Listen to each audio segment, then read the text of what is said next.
co-founder. There's a lot of news in Rhode Island today. Governor McKee hasn't made it official, and it is Sabina Matos is his nominee to serve as his replacement as Lieutenant Governor of the state of Rhode Island. Sabina Matos is the president of the Providence City Council. She has to be confirmed up at the legislature, but she would be the Lieutenant Governor for the next 20 months. She would be only the second female lieutenant governor to the state after Elizabeth Roberts, who served before Dan McKee. So much on that. You can see the video, you can see everything on Go Local. Also, in the world of real estate, there is an update on the 8 years of vacancy at the Superman building. One commenter on Facebook said it's time for the annual Superman story. Yes, it is, and many more. It is the tallest building in the state of Rhode Island, and its vacancy has been a blight on the financial district, a real concern for business owners and those trying to develop downtown. Let's go to our friend Kim Marion. She's with Mott and Chase Sotheby's International. She joined, this is her second time around, a few more, and she gets like one of those jackets on Saturday Night Live that Tom Hanks and others get. But we're glad to have her back. Kim, thanks so much for joining us. Thank you, Josh. I'm super excited to be back. Yeah, this is big. This is big. Let's talk about the insane, and it is now insane, certifiably insane world of real estate. CNN Business has a story about a house outside of Washington, D.C., low price, $275,000, total fixer-upper. It got 88 offers, 76 of them, I believe, were cash offers. It sold for 70% above asking price. So this phenomenon is not unique just to Rhode Island. It's happening all over the country. How crazy is it right now? It's happening to me and my clients. I can tell you without giving away any particulars, we put in an offer just last week, $85,000 over asking with a waived inspection. And as we talked about before, waiving inspection means you don't have one at all.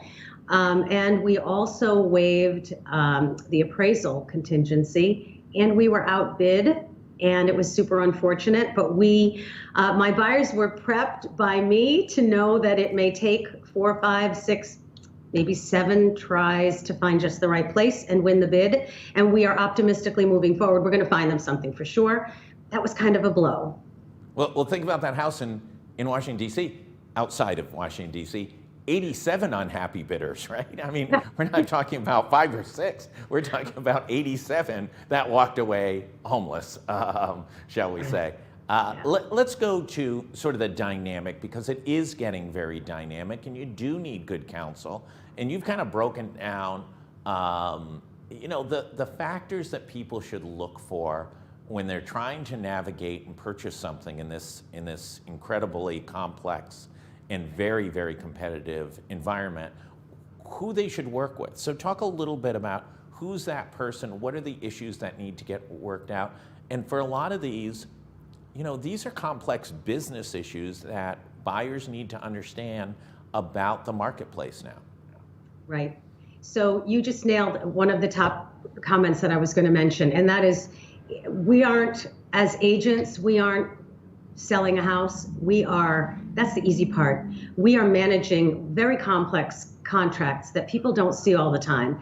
And so working with someone that I have a bunch of tips that I'm going to share, but off the top of my head, just because you brought me here, feeling comfortable and being able to communicate with them is probably the number one tip that I would give you. You want to be working with someone that when you sit down to interview them, that's my number one tip. Interview more than one agent. People, a lot of times they go to an open house, they meet someone, that could be a great agent, absolutely someone to work with.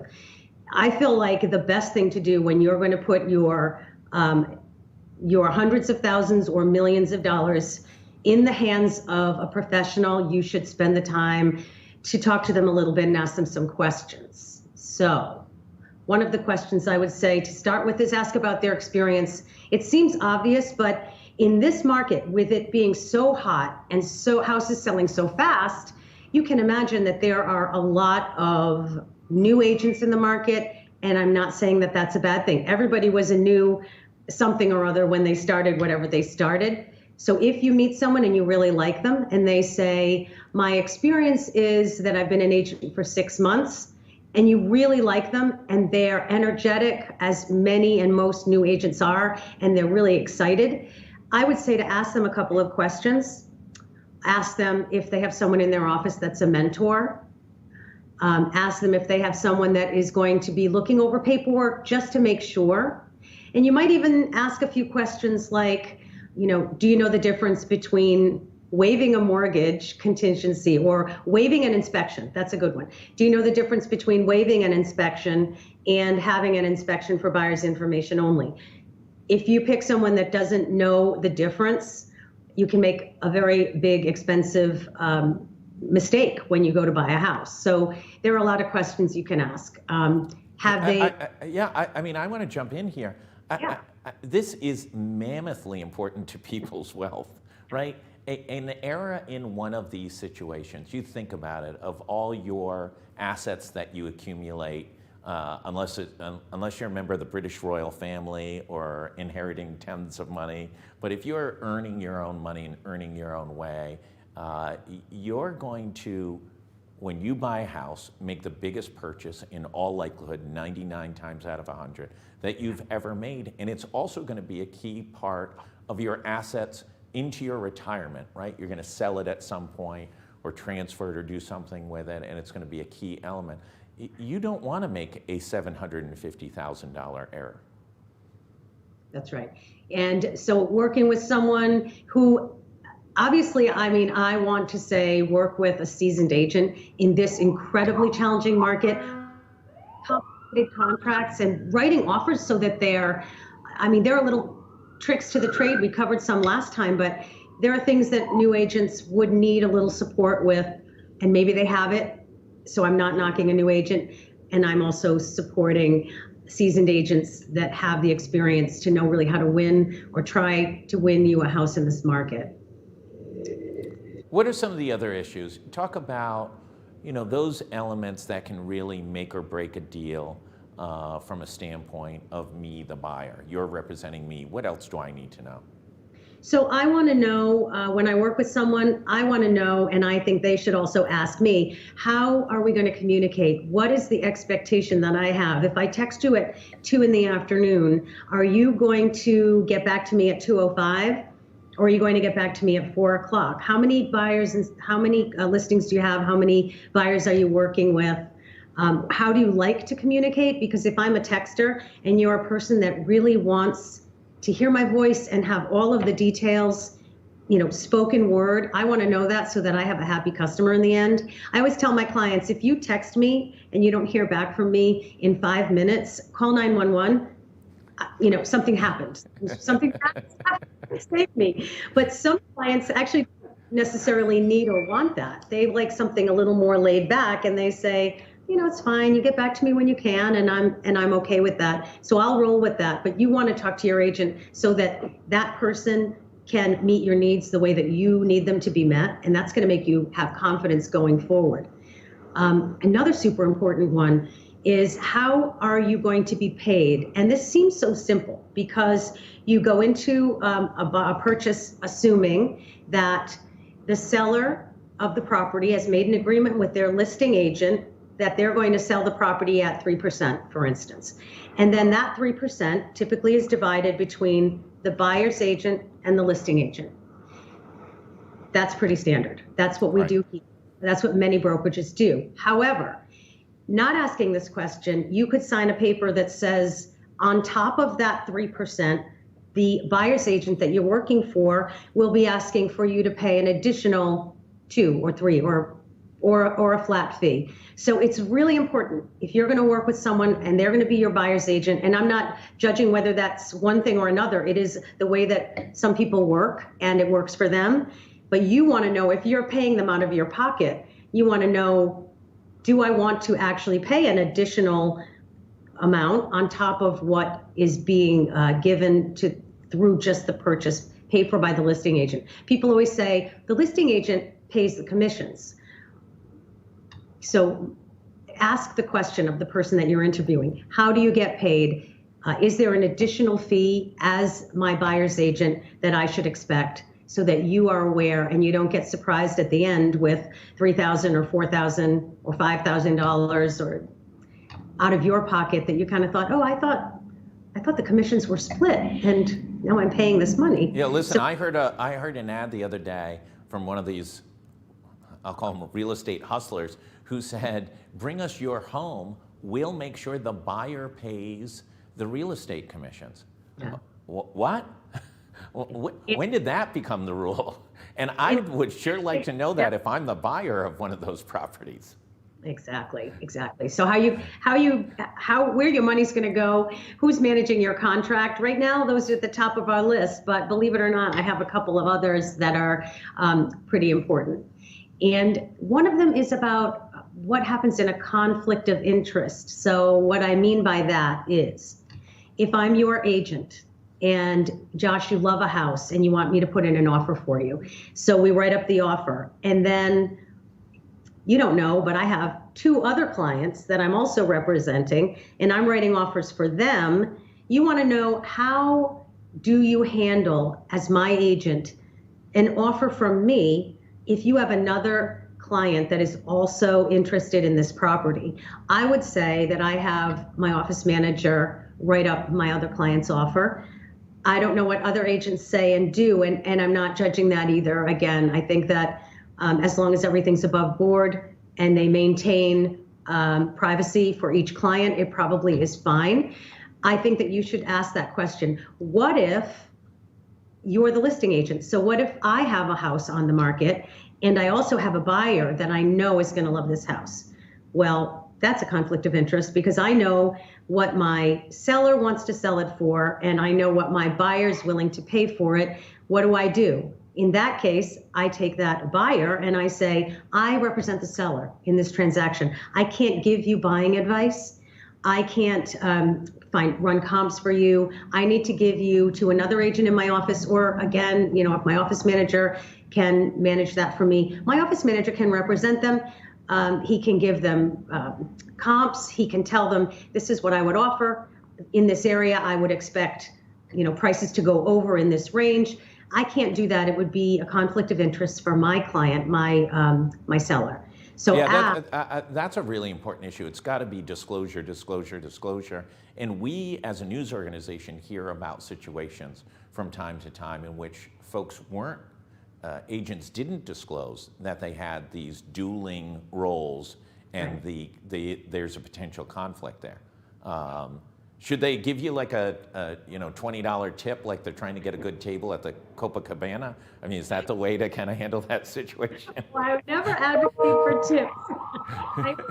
I can't take money, but I absolutely would appreciate a referral. So I would say with regard to dual representation, I have had, I think, 2 clients in the past that have said, I understand you represent the seller.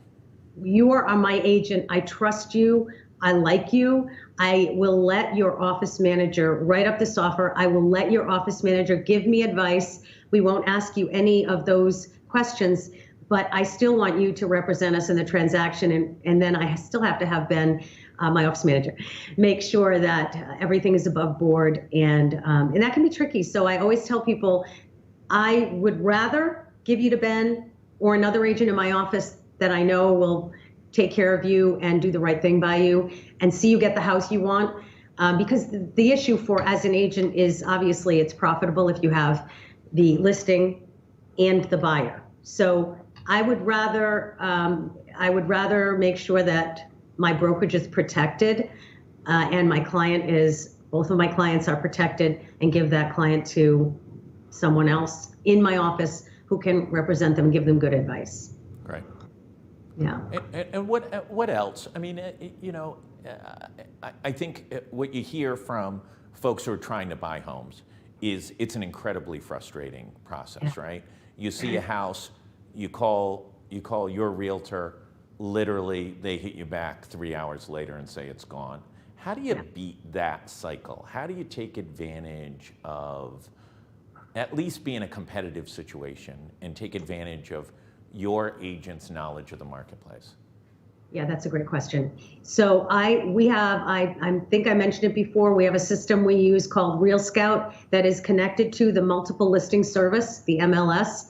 And when a house comes on the market, it is immediately sent to a client. So if I know that you're looking for a colonial in North Kingstown with 3 bedrooms and 2 baths and a pool, I can get that narrowed down. When that comes on the market, you'll get it within, I think it's within 24 hours for sure, but I think it's even sooner than that. That's really the only way to beat the rush in this market. We're going without a realtor, it's almost impossible, because by the time you see it on one of the commercial sites like Zillow and Realtor.com, it's already pending or under contract. Having an agent set up a search for you, it can be done in the MLS. It can be done with many of us have this Real Scout at Sotheby's, and you get those emails every morning, and it says, oh, this new property came on, you're gonna love it. You text me, I'm back to you in a minute. I'm on the phone with the listing agent. And there have been times, Josh, that I've had a client text me in the morning, we just got this email.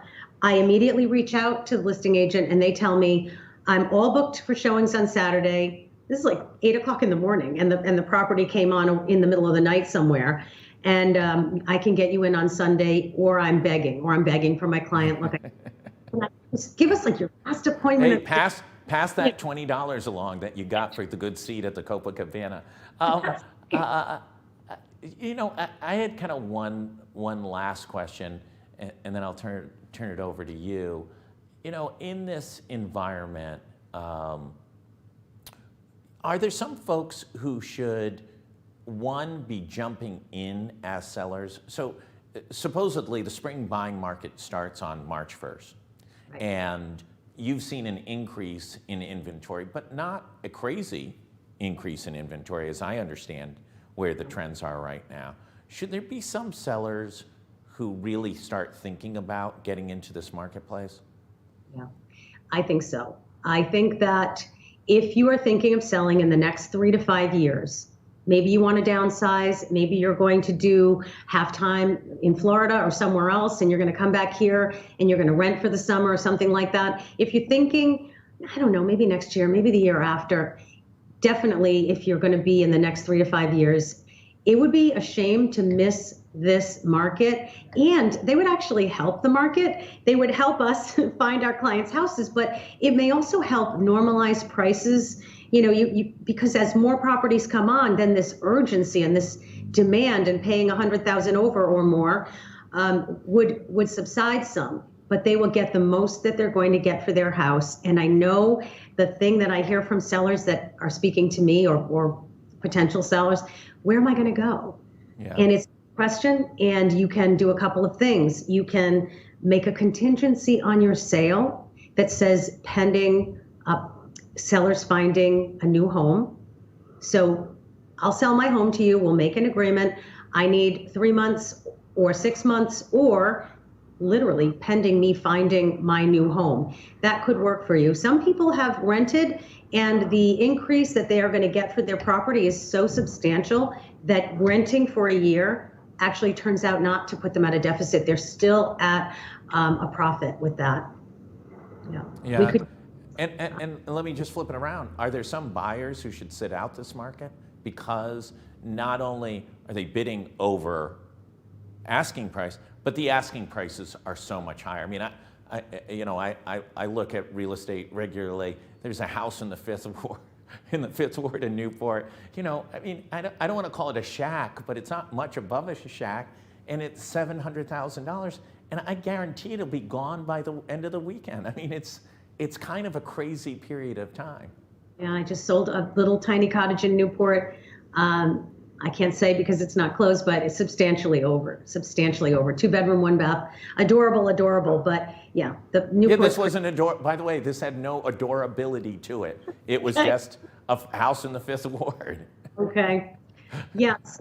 So your question, I do think there are some people that might be better off holding. If you're at the top of your price range and it might be a struggle, I would say to wait. There's so much change happening right now, and if there's any possibility at all that you could lose your job or be downgraded or be reduced hours, anything like that, that is seriously think about making a big move like this. Unless you're going to sell what you have and maybe not buy something extremely expensive at the top of your range, because you don't want to have an unhappy life, and having a great house is what we all want. We want to be able to afford it and still do the things that matter to us. So if you're really close, or there's any risk that you think you might be downsized or downgraded in your employment, I would say to stay put and wait until prices adjust, and you might even make out better in the end.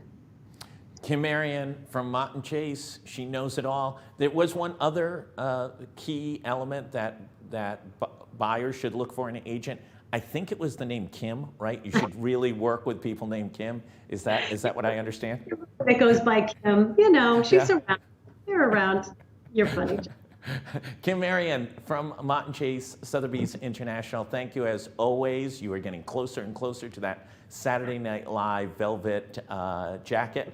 And we appreciate you taking the time to join us this week. For everybody else, we'll be back at 1:30 with Dr. Michael Fine. He has issued the warning really to public health folks here in Rhode Island that we really need to get restrictions back in place. Megan Ranney on CNN, all-star physician over at Brown University in Lifespan, she put out on CNN this morning that these governors are really putting the recovery in a difficult situation, and that restrictions should not be being lifted during this period of time while the variants continue to explode across the country. Cases are up in Rhode Island, hospitalizations are up. We really want to avoid that third major spike. Everybody be safe, wear your mask, stay out of the statistics that we have to read from every day, and keep your friends, your family, your coworkers, your business nice and safe. Stay healthy, everybody. Thanks.